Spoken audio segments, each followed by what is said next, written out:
armored. So I guess now we know that bits are eternal. Noted.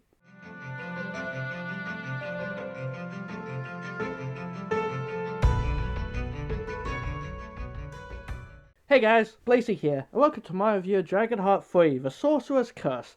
Hope you're enjoying these reviews. Please do throw them likes and comments, and let me know what you think of these movies below, please, and thank you. So this movie came out in 2015, a whole 15 years after the second one, and is a prequel to the series, and at this point forward they're written, produced, and music by the same people, who basically want to keep up momentum until they can make a big budget remake of the original movie. That's kinda cool. Even though the writing in this movie messes with the lore of DragonHeart, there's a few issues I have, nothing major, but stuff that I have to question. I'm not a fan of this movie compared to the other two. I will defend those movies till the end of time. This one just has a different feeling to it, but there's still things I do like. I have seen it like 5 times now, so that says something. So let's just get into this then. As I said, this is a prequel, but there's no dragons around, and basically war is going on between those who live in the inside of this walled-off country, while this long wall then blocks outsiders from coming in who are considered savages. We then see droids that explain that soon a falling star will come down from the Draco constellation, and that can help their war. But one of those droids ended up inviting the evil tribe to their gathering, and then just murders the droids. He even uses magic to switch places with one of them at one point to kill him, showing that humans can use magic in this world. It's a story about talking dragons, I can definitely forgive this. It fits the fantasy theme. We're then introduced to Scryers training to become knights. One is the main character, Gareth, played by Julian Morris. He ends up fighting and beating all these bitch boy Scryers, showing his skills. The tone suddenly changes though, as it's shown they're just a bunch of punks who just go around taking money from people, who generally think knights are scum. I will also say, I'm kind of confused what this place is. I'm guessing a village to stop people coming over the walls, as there's no kings or queens or anything like that mentioned. But then why have peasants living there too? Either way, the knights there are not very good. Gareth goes inside his potmaker's house and demands money from him, but maybe shows the kinder side as he picks up a cup with a dragon handle on it, but puts it down and smashes a more basic vase. Still a dick move though. Gareth has always wanted to be a knight, much like Joff. He ended up clearly giving the evil boss less money, so he is deemed not worthy of becoming a knight, even though he's a great fighter. He is then tasked to find $100 basically. Gareth, all depressed in the way, and is taken in by the pot maker who gives him food and water. Suddenly a meteorite comes down from the sky. Duh, why did I wipe that in the script? Where else do meteorites come from? The pot maker sees it as an opportunity, knowing sometimes witches are in his rocks, but he's old, so Gareth goes instead because he needs the money. Then randomly the wife says this. Made me wonder what a son of ours would have become.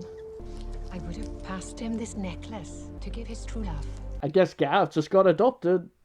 Congrats, I think. He sneaks off to go over the wall. The bitch boy spot him, but he blinds one of them, takes his sword and heads over. It does get a little dark here as we see some bodies hung up. And at this point, I wouldn't say this is simply a kids' movie. It's just a fantasy film for those who like dragons. Gareth finds a meteor and goes to crack it open, but it suddenly explodes and out comes the dragon, and it's honestly a really cool reveal. And definitely the best looking dragon in terms of effects, though it's a different kind of design for sure. It's much more intense and angry looking, but I like it. But it raises a question. Does this mean dragons are aliens? He came down in a meteor after all. Did they seriously just make dragons aliens in this universe? I get it's meant to be the dragons came from the stars, he came down from the heavens. It's not meant to be looked at that deeply, and honestly it's a pretty cool idea that a dragon comes from a meteor. That's kinda rad. I totally understand writing that idea. In the How to Train Your books, for example, there's a species of dragon that ends up becoming a shooting star. So it's not like the idea of space dragons hasn't been thought of from others. It is very weird, but also weird, that it's a prequel, and this is how they introduce dragons into the world, when they could have just done this in a sequel to bring them back as a new generation of dragons. Whatever though, the painted tribe are coming and the dragon fights them off and Gareth sees a load of dragon eggs made out of gold. Honestly, a cool idea of whole dragon and gold thing. But Gareth is shot by an arrow, but he manages to fight off with two of them, getting hurt more, and then one of them wads off an egg. The dragon hits the man with its tail and the egg flies off, but Gareth catches it. The dragon comes over to Gareth, who is lying there dying. He takes the egg, and we start to hear that theme music that I love, using it very appropriately here, and now we get the reason why this is a prequel to DragonHeart.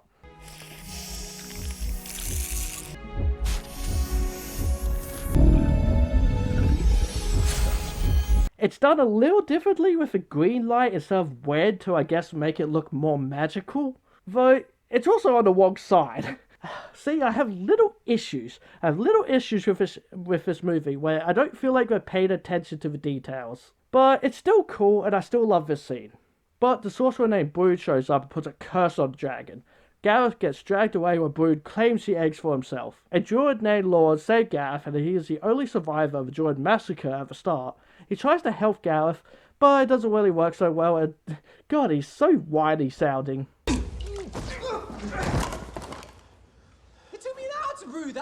I love how DragonHeart just always has this mug character who's kind of just like the joke little character. They at least got that right. He tells Gareth about Brood and that he has been chosen by the dragon, which the little dude is all excited about. A dragon has returned to our lands, and I believe it brought you to us. It saved your life. You've been chosen. He then shows off his latest thing he's trying to learn. And okay, I like the little dude. He's adorable.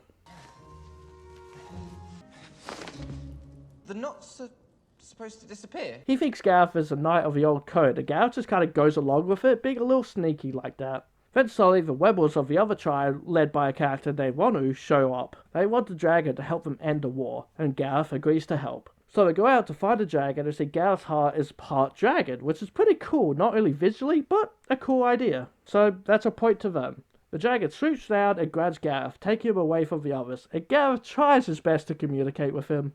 Meet Gareth. Good human. But we know dragons can talk. I shared my heart with the village idiot. Though he could only talk with humans because he shared his heart with one? And I didn't know dragons could talk. We can't. At least not like this. You did this to me.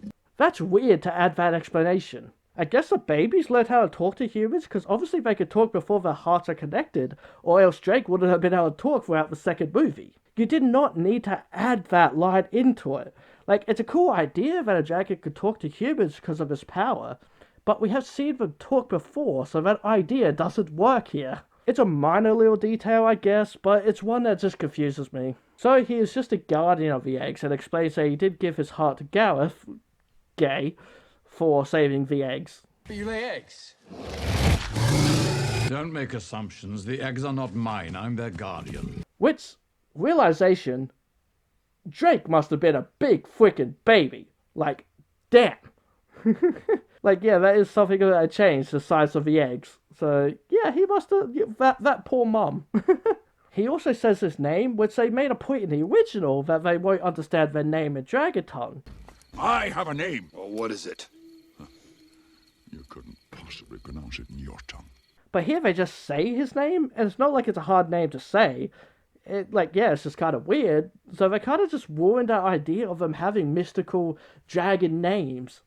Back home, I'm called Hissi, Oxy, Lamocho, Ganathar. So again, it's a little gripe I have with this movie. Gareth, though, ends up giving him a new name, Drago. I know, you're a dragon. How about Drago? Drago. It'll do. Yeah, pretty basic. Also, goddamn, this isn't going to get confusing to me at all, saying, like, I already mix up Drago and Draco all the time. The other show of Lord also try to communicate with a dragon. Me, human. You, dragon. Been through that, thank you. Drago needs help with the eggs, and so he takes them to where the sorceress is, but he's unable to enter the area thanks to the sorcerer's curse. Oh, that's why this movie is called The Sorcerer's Curse. Ha, I did not realize that. Basically, the light of day or by a torch hurts him and he becomes a ghostly figure. He explains his duty is to raise the dragons to be friends to mankind, and if the others can get the eggs, he will help them out. Gareth does his best to unlight some torches but is captured. Drago tries to help, but they make more fire to scare him away. So is it any light? So can his own fire do that to him? That makes light. Just saying. This also explains to Gareth he has got to use the baby dragons in his war. Then they randomly take his necklace from him that was given to him by his adopted parents. That's weird. Before they tie him to a tree and burn his arm, which then burns Drago, so now the sorcerer knows he is bonded. During the day, the others finally go to help, though Gareth does mention that the dragon eggs better be worth something in the end. So he still wants to give up the gold away, basically. Lorne, being kinda magical, makes a fog to help hide them, but kinda fails at first. White as fog!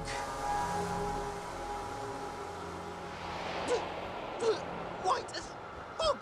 They fight, he gets his necklace back, making it all just seem so pointless, and they get away. Gareth and Wanu have got it away, but her uncle, another character that has been shown, has been left behind, so they kind of wait around for him. Gareth, though, goes to ditch Wanu to take the eggs, but Lord suddenly shows up, so he stops. We do see Drago in all his ghostly glory here, and it does look pretty cool, not gonna lie. Maybe a bit weird, but whatever, there's magic in this movie, so I don't really mind. Thank you for saving them. Until you understand why. It's totally so that I have to add Drago in every scene. It's like in the second movie, Drake doesn't appear a lot until he's needed. So while the effects look good for a straight-to-DVD movie, they found a way to be cheap, but it is understandable. He comes in to thank him for saving eggs and mentions need to hide in the shadows, which I will talk about later. Daylight burns. I must stay in the shadows. Uncle shows up, and so the plan is Gareth wants to take the eggs back to the wall, being all like, yeah, I can protect them. Liar. Like, why would you even attempt to piss off a dragon that saved your life? You can't be this stupid. But Wanu wants to come along, Lorne also, so he can read up on Drago's curse, while the uncle goes off to find more warriors for them. So as they're riding along, Wanu goes on about how a trans person could never love a man like him and blah blah, something like that. It comes out of nowhere, like, oh, because they're opposite sex, they have to have this stupid love talk, and ew, I'm not into you because of this, blah blah blah, just, it's so stupid. But then says some of the dumbest shit, saying that actually this is the inside of the wall and you were on the outside, because they built the walls to keep us in like animals. You do realise you have an entire damn world you can explore. It's not like you had passports back then, so you can just go off to another kingdom in the opposite direction. It's just so dumb the way she tries to explain it. It just makes zero sense to me. It's only there to explain why they want to get over a wall so badly, but you did not need to have this convo to try and justify it. And then Lord drops an egg and it frickin' explodes and, well, kills one of the babies. Like, damn, good job, you dummy.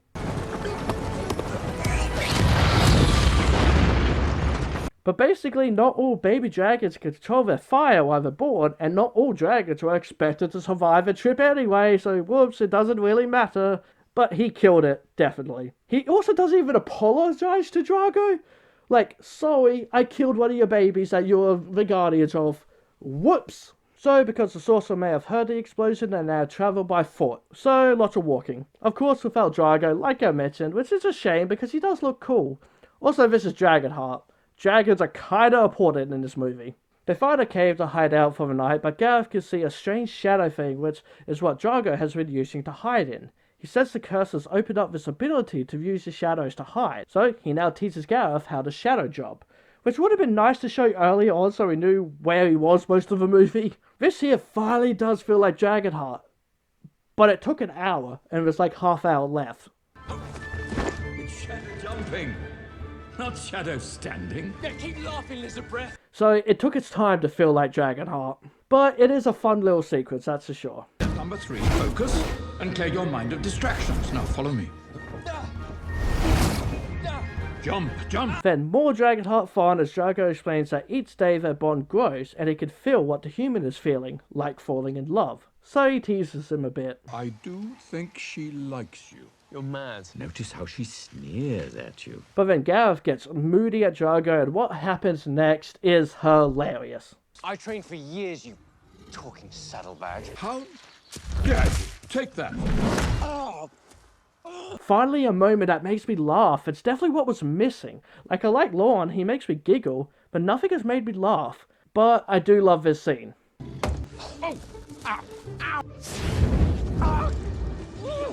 And in case I need to shorten it, I'll speak here for copyright reasons. Hello YouTube, copyright, blah blah, leave me alone. So here's a little clip cutting the two parts, and now the second part. You're making assumptions again. Armored. You don't feel anything. Maybe a tickle. Finally, some actual bonding, something I feel like is kinda important, and a big part of what makes DragonHeart for me. And honestly, it's hilarious that they went there mentioning how his jug works. Lorne figures out the curse, but also soon Drago will lose his will and go onto the sorcerer's side. Lorne still tries to do his rope magic while Gareth tries to break some of the gold off a dragon egg, but it seems to be hurting Drago. Or he is just having a bad dream, as it shows the sorcerer trying to lure him in. It's kind of confusing what's happening, honestly. It's really kind of confusing. More walking, Wano sees the necklace she is wearing and knew exactly what it is, so she's all of a sudden so moody. Because she's the love interest and nothing more. Which sucks, because she looks badass. I absolutely love her look. Of course, though, he has an answer. Has she borne children? You'd have to ask her husband. More walking, but then they see the tribe have some of Wano's people, so she goes down to save them, while Gareth just straight up leaves. Lorne being all like, but you're a knight, right? But Gareth just wants to save his own ass. Lorne does go down, being the true hero, while she shoots at them. He does his rope trick, and it kinda works. Free from all!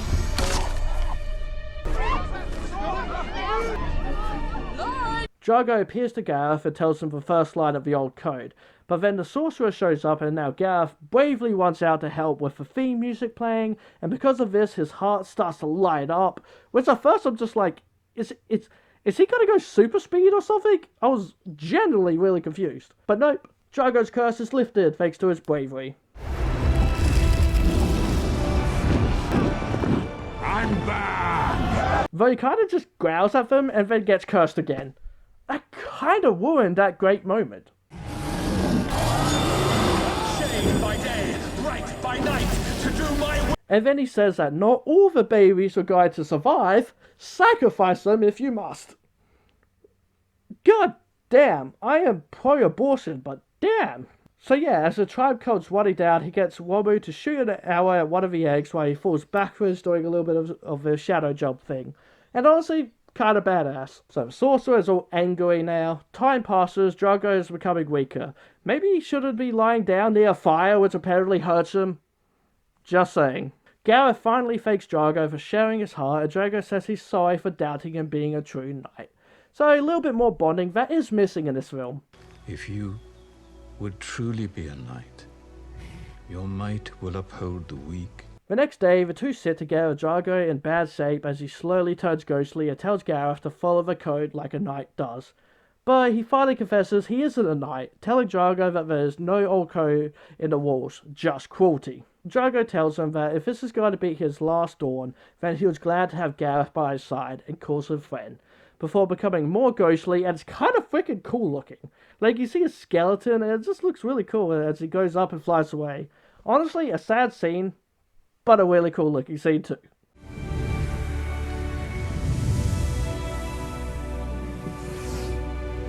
Gareth returns to the wall and tells him there's a dragon of a sorcerer coming, but his dickweed of a master kind of comes down and is just like, where's the money? So he shows him a dragon egg. The others questioning what he's doing, so they come running out thinking he betrayed them. But he isn't. The dickweed gets the dragon egg, but it's all like, I would have knight you, but you bought a sorcerer, so you're denied becoming a knight.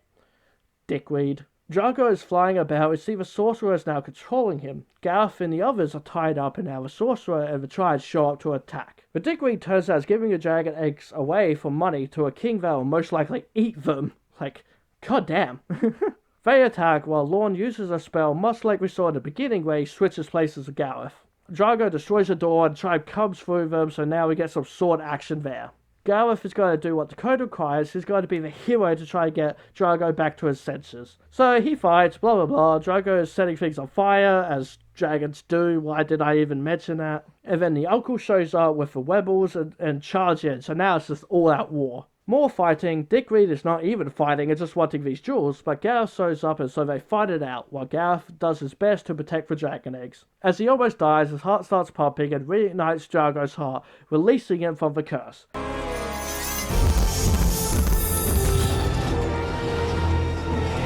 He beats back for Dick Reed and straight up kills him. Nice. The sorcerer is going about killing people and goes up against Wanmu. And she looks a little awkward swinging a sword, not gonna lie, but it manages to stab him in the neck with an arrow piece, killing him. But she is stabbed in the process. Then suddenly, war over! Woohoo! Drago is all happy and calls him Sir Gareth, respecting him as a knight. And then the bitch boys all bow down to him, like they should, you bitch boys. Wanu is dying, sadly, and then, well, dies. But then somehow, using one of the dragon eggs, it shares its tiny little heart, and she is alive. Which is just bizarre, an egg can somehow give her a part of its heart without doing the dragon thing of cutting open its chest and, you know, taking its heart out and taking a part of its heart. Just bloop, here you go. It's weird, it's not my favourite idea, but whatever. The music theme plays as Gareth becomes a leader thing and makes out Wanu, giving her the necklace, and we see his adopted parents being all like, "No, our son found a lady." Drago flies about and one of the dragon eggs starts to hatch, but do we see a tiny baby dragon? Of course not. The movie ends here, and yeah, it left me not knowing how I feel about it. They changed how some of the things work. The dragon design is different, and there isn't enough moments with him. But what's there is good, but that's because I love dragons. Honestly, the best part of this movie is Lord. Like, if he wasn't there, I don't know if I would really like this movie a whole lot. Because he just adds a lot of heart and comedy into this movie that is kind of missing. Like, there's heart, there's passion, but it definitely feels like a more traditional medieval fantasy than the last two.